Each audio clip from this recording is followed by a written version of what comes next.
In April 2026, 4 astronauts splashed down in the Pacific Ocean after completing Artemis II, the first human mission to leave low Earth orbit since Apollo 17 in 1972. They flew around the moon. They came home safely. And the moment they did, the United States and China issued statements about their respective space programs within hours of each other. Not congratulations, statements of intent. Because what looked to the public like a moment of triumph was understood in every space agency and every defense ministry on Earth for what it actually was. A milestone in a competition that has been running for years, is accelerating right now, and whose ultimate prize is not the moon. The moon is the first move. The asteroids are the second. The outer solar system, Jupiter, its moons, its resources, its position as the gravitational gateway to the rest of the solar system. That is the endgame. And the race for that endgame has already begun. Most people just do not realize it yet. Let's get into exactly how far along it is, who is ahead, and what the stakes actually are. To understand the race for Jupiter's moons, you first have to understand that it is not one race. It is 2 fundamentally different races being run by 2 fundamentally different systems toward the same destination by completely different routes. The American model is a hybrid. NASA sets direction, funds science, and maintains technical leadership. But the actual hardware, the rockets, the spacecraft, the infrastructure, is increasingly built and operated by private companies. SpaceX launched Europa Clipper on a Falcon Heavy rocket in October 2024 under a $178 million contract. That same SpaceX, as of 2026, is preparing for what analysts expect to be the largest IPO in history, seeking a valuation of over $1 trillion. The company that is building the rocket that will eventually carry humans back to the moon and forward to Mars is about to become a publicly traded entity answerable to shareholders. The Chinese model is the opposite. Centralized, state-controlled, long-term planning horizons measured in decades, not election cycles. The China National Space Administration runs a vertically integrated program where the civilian space mission and the national strategic mission are, by design, inseparable. American intelligence assessments have repeatedly noted that China's so-called civilian space program is deeply integrated with military objectives. By 2030, according to the U.S. Office of the Director of National Intelligence, China is projected to achieve world-class status in all but a few space technology areas. China is building its International Lunar Research Station in partnership with Russia, with a basic station targeted for the lunar South Pole by 2035 and an expanded facility by 2045. Chang'e 7 is scheduled for late 2026, tasked with resource surveys at the lunar South Pole. Chang'e 8 follows in 2028, with the specific objective of testing in situ resource utilization, using materials found on the moon to sustain operations rather than shipping everything from Earth. That is the critical capability. Not flags, not footprints. The ability to live off the land. Because whoever masters that on the moon first will have a decisive head start in applying it to the asteroids, and eventually to the moons of Jupiter. The United States understands this. NASA Administrator Jared Isaacman has said it plainly. The country that gets to the moon first and stays there gains an advantage in choosing where to build future infrastructure, setting technical standards, and shaping the next phase of exploration. Not because of what the moon itself is worth, but because of what it proves you can do. Is this a race the United States is currently winning? Or is the outcome less certain than the press releases suggest? That question runs through everything that follows. Here is the number that determines who reaches the outer solar system first. Cost per kilogram to orbit. Right now, getting 1 kilogram of payload into low Earth orbit costs roughly $2,700 on a SpaceX Falcon 9, already dramatically cheaper than any previous rocket in history. SpaceX's Starship, which has been conducting increasingly successful test flights through 2025 and 2026, is designed to reduce that cost to somewhere between $100 and $200 per kilogram at scale. That is not an incremental improvement. It is a transformation. At current launch costs, sending a crewed mission to Jupiter's moons is economically unthinkable for any private entity and marginal even for governments. At Starship scale costs, the economics of the outer solar system become, for the first time in history, potentially viable for commercial operations. This is why the race for Jupiter is ultimately a race for launch capability. Whoever builds the cheapest, most reliable heavy-lift rocket is not just winning a contract. They are writing the economic rules for the entire outer solar system. SpaceX currently leads that race by a significant margin. No other company and no government space program has demonstrated reusable rocket technology at anywhere near the scale of Starship. China's Long March 9 heavy lift rocket, which would be needed for crewed deep space missions, is still in development. Its first launch is not expected until the late 2020s at the earliest. But here is what makes this complicated. SpaceX is an American company with American government contracts and American regulatory oversight. But it is also a private company with its own agenda, its own timeline, and its own definition of what the outer solar system is for. Elon Musk has said repeatedly and publicly that his goal is to make humanity multiplanetary. Mars is his stated priority, not Jupiter. But the rocket being built to reach Mars, Starship, is the same rocket that, with appropriate modifications, could reach the Jupiter system. The infrastructure built for Mars is the infrastructure that eventually enables everything beyond Mars.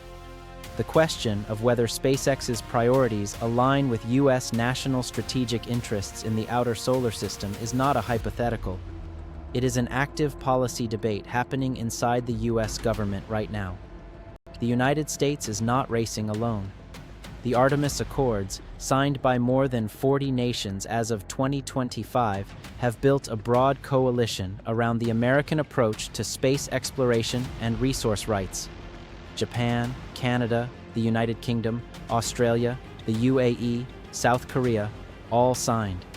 All committed, at least in principle, to the framework of cooperative exploration under U.S.-aligned rules. But coalitions are not armies. They are agreements of convenience that hold as long as interests align. Japan has its own sophisticated space program.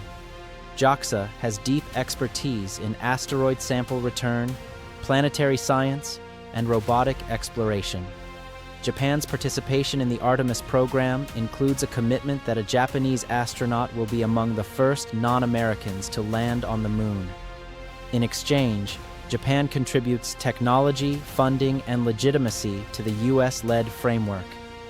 The European Space Agency contributed instruments to Europa Clipper. ESA has its own Jupiter Icy Moons Explorer mission, called JUICE, which launched in 2023 and is currently en route to the Jovian system. It will arrive in 2031 and spend years studying Ganymede, Callisto, and Europa. Europe is not waiting for America to lead on Jupiter science. It is conducting its own program on its own timeline.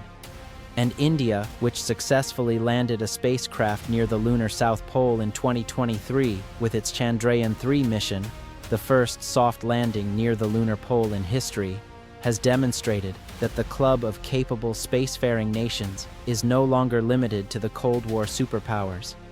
India's space program is moving fast, with a crewed spaceflight program and deep space ambitions that are not fully aligned with either the US or Chinese bloc.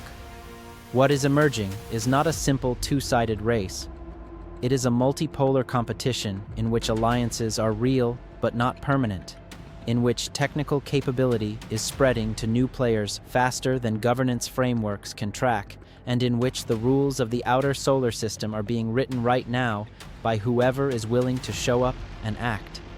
The moons of Jupiter are not yet in anyone's crosshairs directly, But the decisions being made about the moon, about asteroids, about who controls the infrastructure and the legal frameworks and the supply chains of the inner solar system will determine who has the capability and the leverage to make the first move into the outer solar system when the technology makes it possible.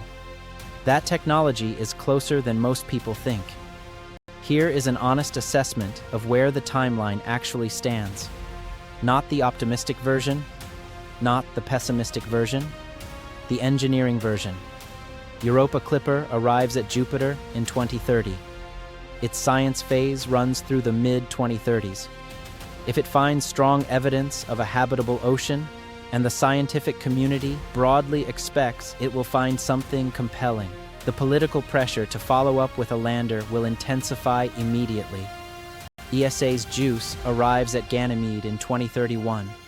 It will become the first spacecraft to orbit a moon other than Earth's moon. It will spend years characterizing Ganymede, the largest moon in the solar system, with a subsurface ocean of its own and a magnetic field, the only moon in the solar system to have one. Between 2031 and 2035, for the first time in history, multiple spacecraft will be simultaneously operational in the Jovian system. The data they return will be the most comprehensive picture of Jupiter's moons ever assembled. And that picture will make the case for what comes next more compellingly than any advocate could make in a policy document. The first crewed mission to the Jovian system under realistic engineering and political constraints is unlikely before 2060. More probably the 2070s or 2080s, depending on propulsion advances. That is not as far away as it sounds. The people who will crew that mission are alive right now. Some of them are already in aerospace engineering programs. Some of them may be watching this video. But crewed missions are not the only path to the Jovian moons. Robotic missions, increasingly autonomous, increasingly capable, can establish infrastructure, extract resources, and prepare the way for humans over decades. The model being proven on the moon right now, robotic scouts followed by human presence, is exactly the model that will be applied to Europa and Ganymede. And the nation or entity that puts the first functional robotic infrastructure on a Galilean moon will have a de facto claim that no legal framework currently in force can override. Not because law says so, because possession, in the absence of enforceable governance, becomes 9/10 of reality. This is the race that is actually being run. Not a sprint to plant a flag. A marathon to build the infrastructure that makes everything else possible. Everything discussed so far assumes that the race for Jupiter's moons is primarily between nation-states. It may not be. The commercial space revolution that SpaceX triggered has created an entirely new category of actor in the space economy. Private companies with billion-dollar valuations, sophisticated engineering capabilities, and no obligation to operate within the constraints of national space policy are now a permanent feature of the landscape. Asteroid mining companies have been watching the legal developments around space resources carefully. A confirmed finding of mineral-rich hydrothermal deposits associated with Europa's ocean would immediately change their planning horizons. The same Starship economics that make Mars colonization viable make robotic resource extraction in the outer solar system potentially profitable at a scale that was never imaginable before. The scenario that keeps space lawyers up at night is not China reaching Europa first. It is a private company, operating under a favorable national license from a small jurisdiction with permissive space resource laws, establishing robotic mining operations in the Jovian system before any government has the political will to stop them or the legal standing to do so. Under the current framework, that is not illegal. It is exactly what the 2015 U.S. Space Act and the Artemis Accords were designed to permit. The nation that licenses the company acquires no sovereignty over the resource, but the company acquires ownership of what it extracts. And in the absence of any competing physical presence, that ownership is effectively absolute. The governance vacuum that exists around space resources today was created by governments that wanted the freedom to act without constraint.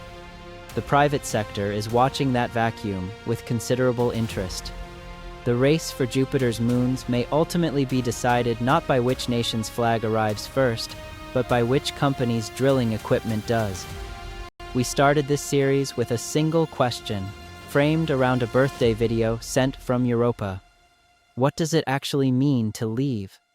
What we found across 5 videos is that the answer is more complicated and more consequential than the colonization conversation usually acknowledges. It means accepting that the people you send will age at a different rate than the people they left behind. That the infrastructure of modern civilization, built on synchronized time, will have to be reinvented from scratch for a world where time itself is a variable. That the ocean they will eventually reach is legally ungoverned and geopolitically contested.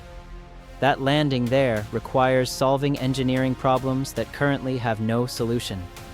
And that the race to get there is already underway, driven by forces, national, commercial, legal, technological, that are moving faster than the governance frameworks designed to manage them. What this series has really been about is the gap between the story we tell ourselves about space exploration and the reality of what it involves. The story is heroic. Astronauts and rockets and the indomitable human spirit reaching for the stars. That story is true. It is also incomplete. The complete story includes the physics that will make the first European children biologically distinct from their grandparents on Earth. The legal vacuum that means whoever gets to Europa first will write the rules by default. The engineering problems that are unsolved not for lack of trying but because they are genuinely hard. And the geopolitical competition that is shaping the future of the outer solar system in policy rooms and budget meetings and launch facilities right now, without fanfare, without press conferences, without most people paying any attention at all. Humanity is going to Jupiter's moons. The question was never really whether. It was always who and when, and on whose terms, and at what cost. Now you know the answers are more complicated than the brochure suggested. And that is exactly why they are worth understanding. The final video in this series answers the question this one leaves open. If the race is already underway, if the engineering is being solved, if the legal frameworks are being written, what does the first day on Europa actually look like? Not the politics, not the physics. The human experience of waking up on a moon of Jupiter for the first time and understanding in that moment what the species just became. That video is next. I will see you there.